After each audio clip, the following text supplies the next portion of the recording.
to learn about Clean Juice, you really have to learn about Kat and I and just how we got started, because so much of our backstory really goes into Clean Juice. Kat and I met in college. We met actually on our first day in school, in the very first class, and the way that I tell the story is that she looked across the room, she saw me, and she fell instantly in love. She knew she was going to marry me. The way that the story actually goes is that I chased her around for about 18 months, finally convinced her to say yes, and that was it. So Kat and I, we met in college. We quickly got married and started a family. And through all of that, I kind of went from, this 18, 20-year-old kid to now, husband and father. So my mindset was, wow, I now have this family that I have to provide for. So right after school, I jumped into corporate America. I got a job with a pharmaceutical company, and really, only cared about making money, just to be totally honest. I was young, I was motivated, I had a family now that I had to provide for, and that really was my only motive for my work. You guys will hear that when the economics and when the bottom line is really the only reason that you're doing something, it's probably not going to work out, and it didn't work out for me. So I was working at this pharmaceutical job. I was doing well. I was naturally good at sales, so I moved up within the company. But after about 5 years, I decided no more. I couldn't do it anymore.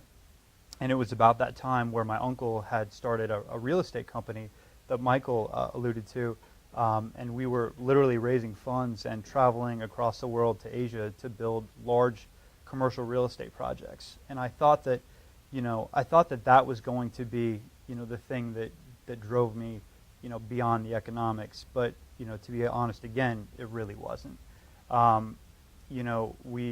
I thought it was going to be this great job where I traveled a lot, and I did travel a lot, but after a few years, it was really just kind of focused around making money again and spending a lot of time away from home, which was really hard. Kat and I had 3 kids at the time. She was pregnant with our 4th, and we really kind of came together, and it was a really tough time for us. And she basically said, look, either the job's got to go or you got to go, and it's kind of one or the other. So obviously we're still here today. I didn't go anywhere. Yeah, happy about that for sure. So we just, we knew we couldn't continue doing what we were doing. So we decided to come together. I had always had an entrepreneurial spirit.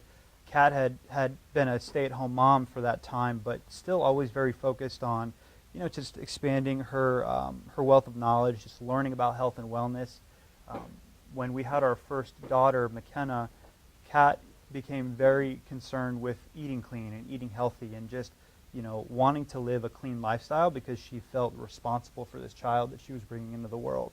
And so she had kind of this 10-year background, or I guess at the time it was 7-year background of, just really, juicing and smoothies and just eating organic and what that all meant and why. So we decided to come together and open a juice bar. But before that, we thought this quote was awesome because it really kind of alluded to the first part of our career, and that is, your profession is not what brings home your weekly paycheck.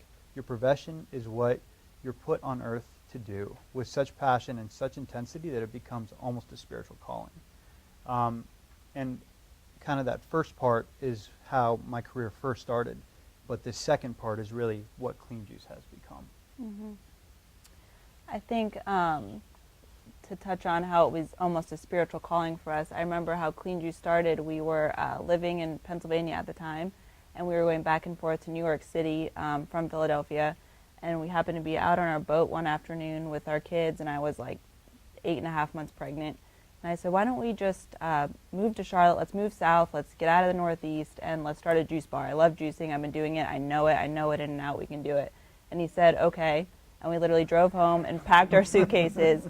And true story, we drove down to Charlotte the next day and bought a house and found where we were going to lease this juice bar space. So, I mean, it literally, it was, we believe it was God's hand all over it, and it was just what we were called to do.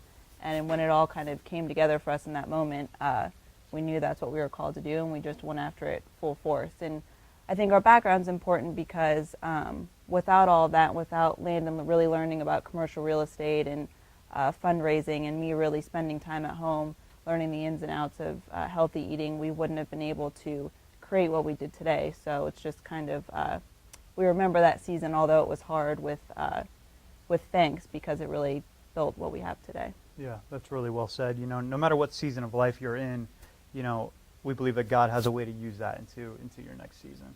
Mm-hmm.